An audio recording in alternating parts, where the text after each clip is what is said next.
தேவனுக்கே மகிமை உண்டாக ஜீவ வார்த்தையில் வேரூன்றுவோம்.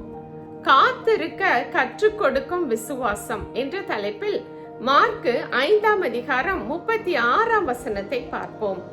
இயேசு ஜெப ஆலய தலைவனை நோக்கி, பயப்படாதே, விசுவாசம் உள்ளவனாயிரு என்றார்.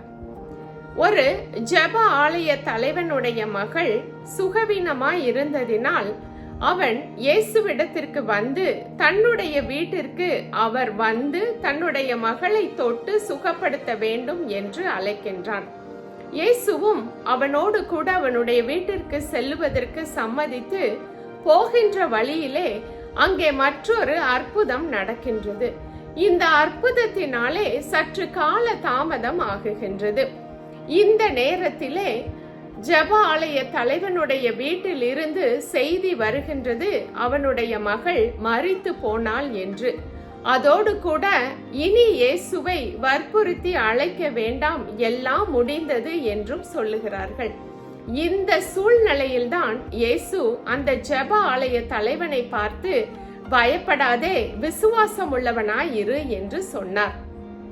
இங்கே எல்லாம் முடிந்தது என்ற சூழ்நிலையில்தான் இயேசு இந்த ஜெப ஆலய தலைவனை பார்த்து இவ்வாறு சொன்னார். இன்றும் நம்முடைய வாழ்க்கையிலே நாம் ஒரு சில காரியங்களுக்காக பல ஆண்டுகளாக இல்லை பல நாட்களாக தொடர்ந்து ஜெபித்து கொண்டே இருக்கலாம். அது நடப்பதற்கு நாம் இயேசு அற்புதம் செய்வார் என்று காத்திருந்து, இப்போ காலம் கடந்து விட்டது, எல்லாம் முடிந்து விட்டது என்ற பாரத்தோடு இருப்போம் என்றால் அவர்களை பார்த்து இயேசு சொல்ல விரும்புகின்ற வார்த்தை தான் இது, பயப்படாதே, விசுவாசம் உள்ளவனாய் இரு என்று. இந்த வாக்கியம் மிகவும் சின்னதாக இருக்கலாம், ஆனால் சொன்னவரோ சர்வ வல்லமை உள்ளவர். அவருடைய ஒவ்வொரு வார்த்தையிலும் ஜீவன் உண்டு, அவருடைய ஒவ்வொரு வார்த்தையிலும் வல்லமை உண்டு, அது நிறைவேறும் ஆற்றல் உடையதாகவும் இருக்கிறது. இங்கே இவ்வாறு உள்ள கடுமையான கடினமான சூழ்நிலையிலே நாம் இருப்போம் என்றால் மிகுந்த கால தாமதங்களினாலே நம்முடைய விசுவாசத்தின் எல்லை பரிசோதிக்கப்படுவது போல இருக்கலாம். ஆனால் நம்மை மிகவும் நேசிக்கும் நம்முடைய பரம தகப்பன் எதற்குமே கால தாமதம் செய்வது இல்லை.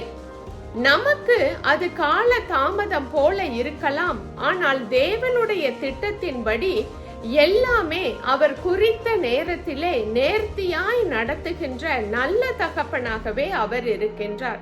அப்படி என்றால் இங்கே ஏன் இந்த கால தாமதம், ஏன் இந்த மகள் மரித்து போனாள் என்ற செய்தி வந்தது என்று நாம் பார்ப்போம் என்றால், இங்கே தேவன் தன்னுடைய நாமத்தை மகிமைப்படுத்தும்படியாகத்தான் இவ்வாறு அவர் திட்டமிட்டு இருக்கிறார் என்பதை நம்மால் புரிந்து கொள்ள முடிகிறது.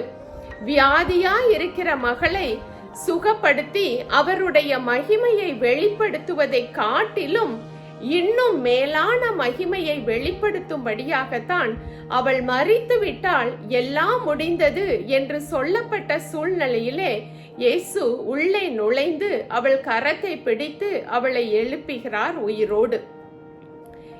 இவ்வாறு நடக்கின்ற இந்த பெரிய வல்லமை, தேவன் எவ்வளவு பெரியவர், அவர் சர்வ வல்லவர், அவருக்கு இவ்வாறு அற்புதம் செய்வது மிகவும் லேசான காரியம் என்பதை வெளிப்படுத்துவதனால் தேவனுடைய நாமம் அங்கே மகிமைப்படுகின்றது. நம்முடைய வாழ்க்கையிலும் நாம் நினைக்கின்ற கால தாமதங்கள் எல்லாமே தேவனுடைய நாமத்தை மகிமைப்படுத்துவதற்காகத்தான் நாம் காத்திருப்பதற்கு தேவன் அனுமதிக்கின்றார். அவரை அனுபவித்து பார்ப்பதற்காக இந்த தேவன் எவ்வளவு நல்லவர், அவரால் எவ்வளவு பெரிய காரியங்களையும் செய்ய முடியும் என்பதை நாம் நம்முடைய ஆவிக்குரிய அனுபவமாக்கிக் கொள்ளுவதற்காகத்தான் இந்த கால தாமதங்கள் நம்முடைய வாழ்க்கையிலே அனுமதிக்கப்படுகின்றது.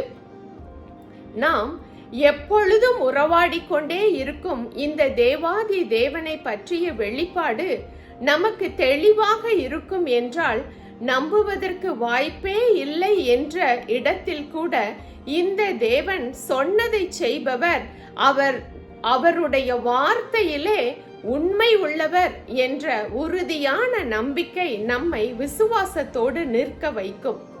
வாழ்க்கை என்ற அலைகளின் மத்தியில்தான் விசுவாசம் என்ற ஆழத்தின் அளவு நமக்கு தெரியும். ஆழமான விசுவாசம் நேசரின் அருகாமையிலே அமைதியாக நம்மை அமர்ந்திருக்க செய்யும். இந்த விசுவாச பயணத்தின் அளவு அதிகமாவதே அவரோடு உள்ள உறவின் நெருக்கத்தை நமக்கு காட்டுகின்றது. அலைகளின் மத்தியில் ஆழ்கடல் அமைதியாகவும் தெளிவாகவும் தான் இருக்கும். நாம் அங்கே அமர்ந்திருந்து காத்திருந்தால் நாம் நினைப்பதை காட்டிலும் எதிர்பார்ப்பதை காட்டிலும் பெரிய காரியங்களை தேவாதி தேவனிடத்தில் இருந்து பெற்றுக்கொள்ள முடியும். அவருடைய நாமத்தை மகிமைப்படுத்தவும் முடியும். பயப்படாமல் விசுவாசத்தோடு காத்திருக்க கர்த்தர் நம் ஒவ்வொருவருக்கும் கிருபை செய்வாராக. ஆமென்.